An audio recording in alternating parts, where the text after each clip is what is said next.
एक बाइक, दो शूटर और 5 गोलियां। मगर सलमान खान के घर पर चली उन 5 गोलियों से पहले बॉलीवुड के भाईजान सलमान खान को गैंगस्टर से मिली उन 5 धमकियों के बारे में आज बात करते हैं, जिसकी वजह से ये सारी की सारी चीज़ें शुरू हुई। और जैसे जैसे वक्त वक्त पे सलमान खान को धमकियां मिली, आज उन्हीं धमकियों के बारे में बात करते हैं। नमस्कार, मेरा नाम है मोहम्मद आसिम और आप देख रहे हैं क्राइम तक।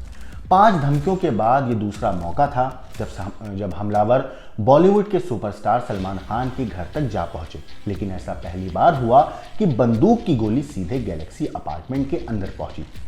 गैलेक्सी अपार्टमेंट वो जगह है जहां पर सलमान खान अपने पूरे परिवार के साथ रहते हैं।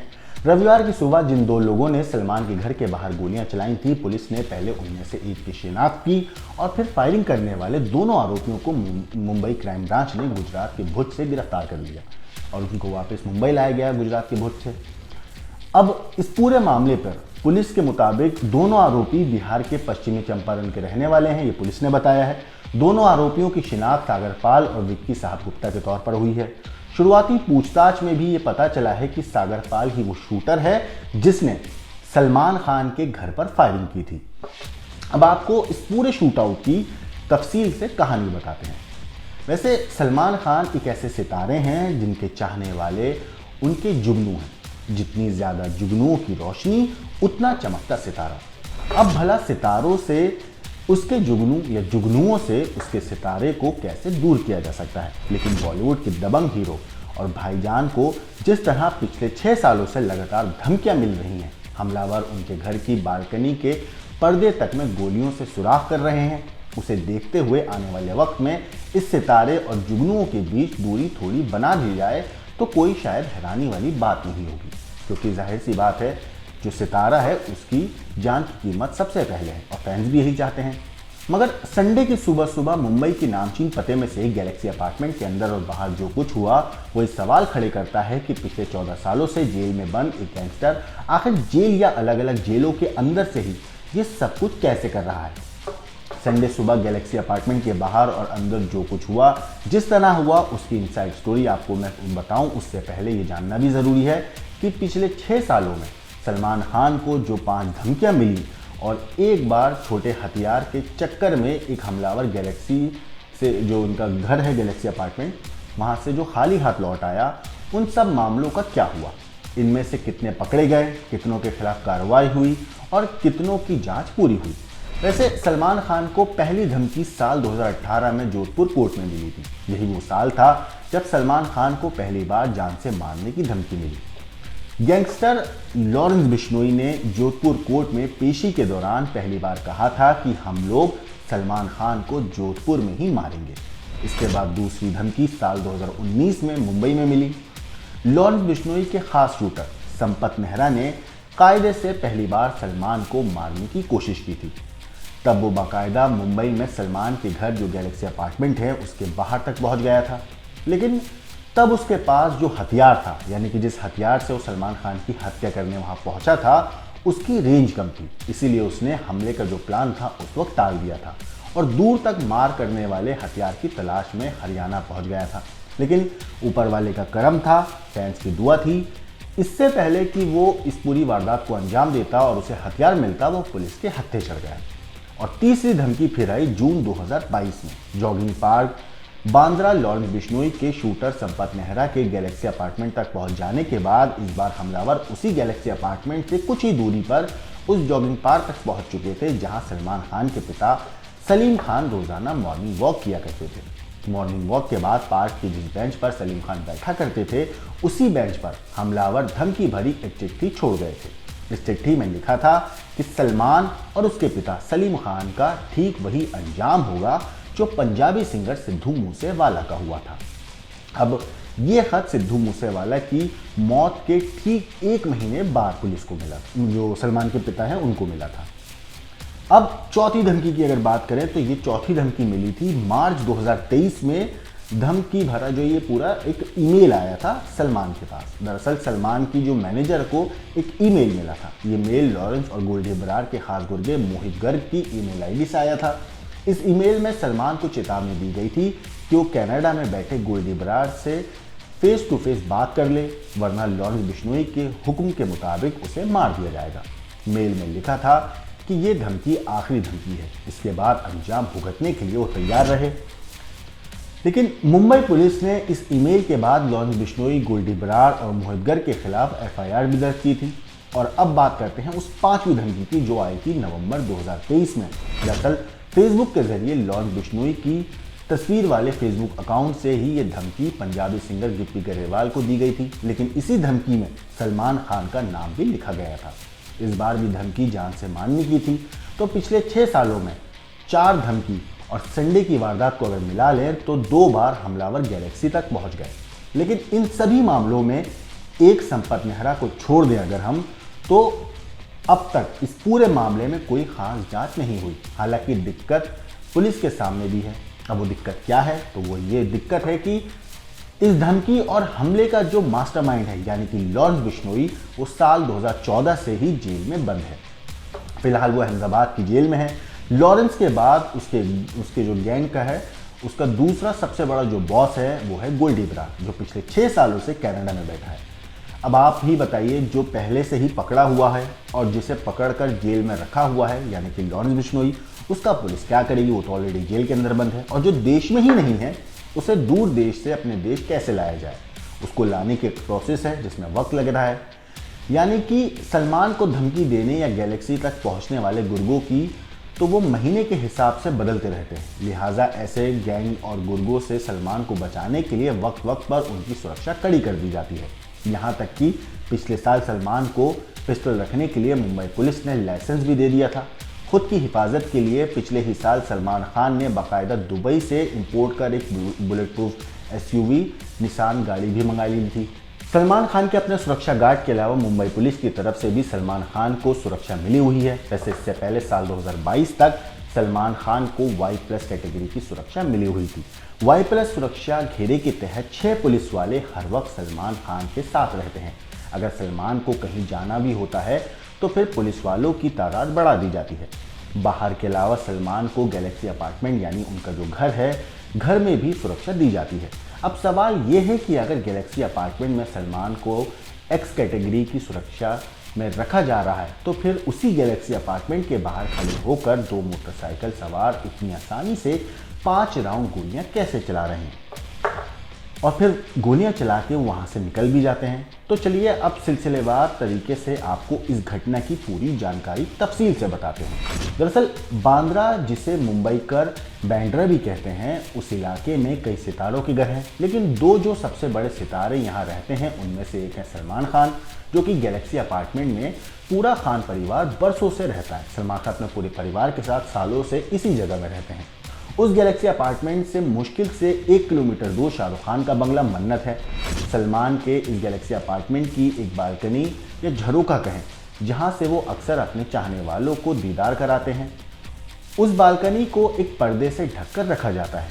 रविवार सुबह के करीब 5 बजे थे। ज़्यादा देर से सोकर उठने वाली मुंबई अभी भी थोड़ी सी नींद की आगोश में थी। सड़कें खाली थी। गैलेक्सी अपार्टमेंट के सामने भी सन्नाटा पसरा हुआ था। तभी अचानक कैमरे में एक तस्वीर कैद होती है। हेलमेट से अपना चेहरा ढके 2 लोग एक बाइक पर बड़े आराम से गैलेक्सी के सामने से गुजरते हैं। अगर बेहद ध्यान से ना देखा जाए तो शायद आप भी देख नहीं पाएंगे कि बाइक के पीछे बैठा शख्स क्या कर रहा है। गौर से देखने पर पता चलता है कि जैसे ही गैलेक्सी अपार्टमेंट जो कि इन बाइक सवारों के करीब आता है, या ये बाइक सवार जैसे ही गैलेक्सी अपार्टमेंट के पास पहुंचते हैं, बाइक पर पीछे बैठा शख्स का हाथ अचानक गैलेक्सी की तरफ घूम जाता है। उसके हाथ में तमंचा है और निशाना उसका गैलेक्सी अपार्टमेंट यानी कि सलमान खान का घर। वो एक के बाद एक कुल 5 गोलियां गैलेक्सी की तरफ दागता है और फिर तेजी से यहाँ से निकल जाता है। एक गोली सलमान के घर की दीवार पर लगती है, जबकि एक गोली उसी झरोखे के पर्दे को भेदती हुई सलमान के घर के अंदर ड्राइंग रूम की दीवार पर जा लग जाती है। जबकि बाकी की 3 गोलियां जमीन पर। वो तो शुक्र है कि सुबह का वक्त था और पूरा खान परिवार सो रहा था, वरना अगर कोई बालकनी में होता तो सोचिए क्या होता। वैसे ये पहला मौका था जब गोली गैलेक्सी के अंदर तक जा पहुंची। वारदात की रात यानी कि सलमान खान का जो घर है, वहाँ पर जो है सलमान खान उस वक्त मौजूद थे जब ये पूरी वारदात हुई।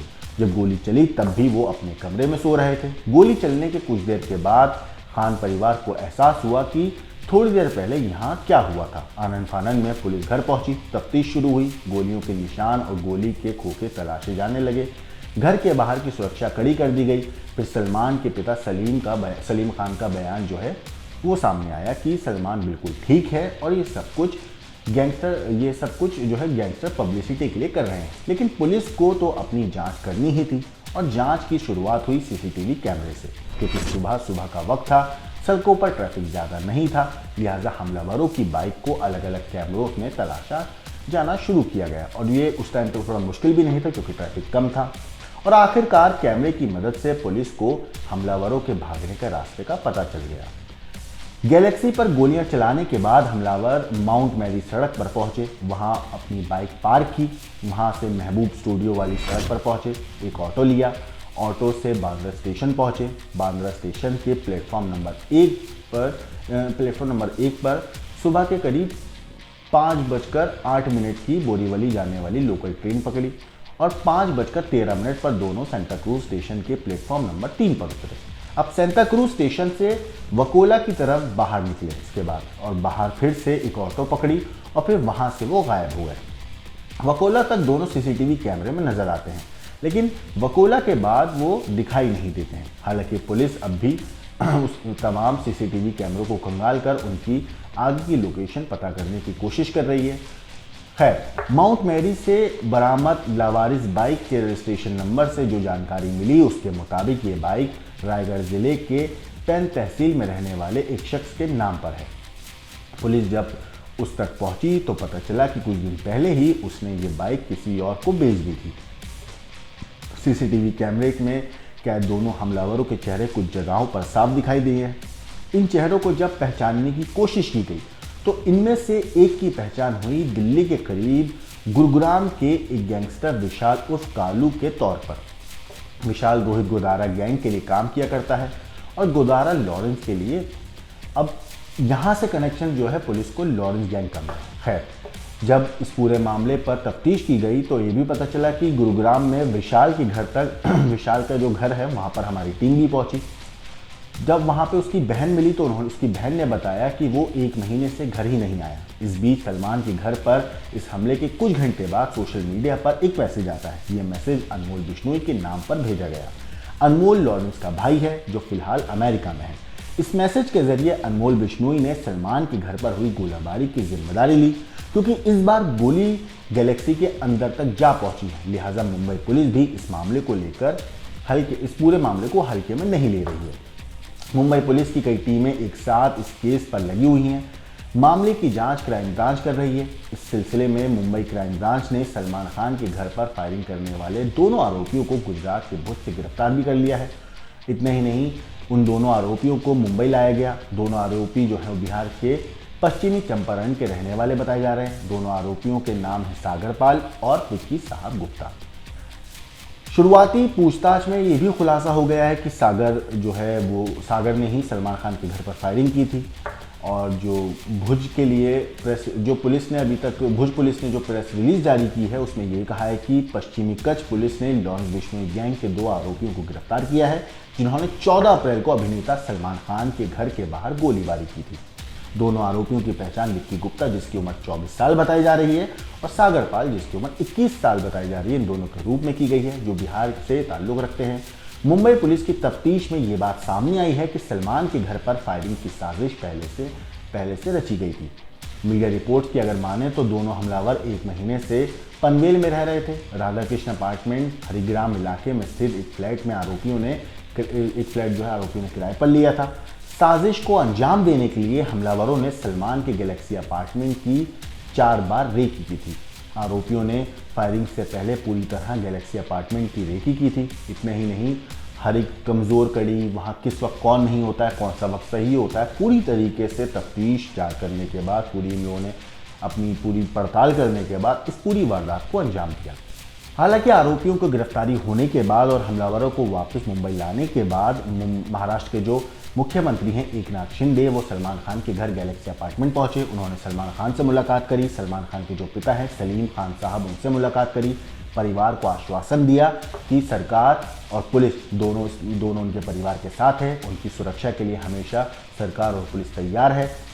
इतना ही नहीं, जब इस परिवार से यानी कि सलमान खान की फैमिली से मिलने के बाद, सलमान खान के जो पिता हैं सलीम खान साहब, उनसे मिलने के बाद जब महाराष्ट्र के मुख्यमंत्री वापस गए तो उन्होंने मीडिया से बात करते हुए लॉरेंस बिश्नोई को साफ शब्दों में, खुले शब्दों में चेतावनी दी और क्लियर कट क्या कहा, एक बार आप सुनिए। ये पूरा अंडरवर्ल्ड खत्म हो चुका है और ये बिश्नोई को कोई भी खत्म कर देंगे हम लोग, बिल्कुल। ऐसी कोई भी जो हिम्मत नहीं करे, ऐसी कार्रवाई पुलिस करेगी। ये मुंबई पुलिस है, ये महाराष्ट्र है, या किसी की दादागिरी हम चलने नहीं देंगे। और ये जो पकड़े हुए हैं उनसे पूछताछ शुरू है, ये जड़ तक पूरी इंक्वायरी जाएगी और जो भी इसमें शामिल है जो उसके ऊपर कड़ी कार्रवाई होगी। और इसके अंदर सलमान को पूरी तरह सुरक्षा देने की सूचना मैंने पुलिस कमिश्नर को दी है। तो सुना आपने महाराष्ट्र के मुख्यमंत्री एकनाथ शिंदे ने मीडिया से बात करते हुए गैंगस्टर लॉरेंस बिश्नोई को लेकर क्या कहा। इस पूरी चीज के ऊपर, इस पूरी स्टोरी के ऊपर आपका क्या कहना है, आपका क्या सोचना है, हमें कमेंट करके जरूर बताइएगा। बाकी देश और दुनिया की क्राइम की खबरों के लिए देखते रहिए क्राइम तक।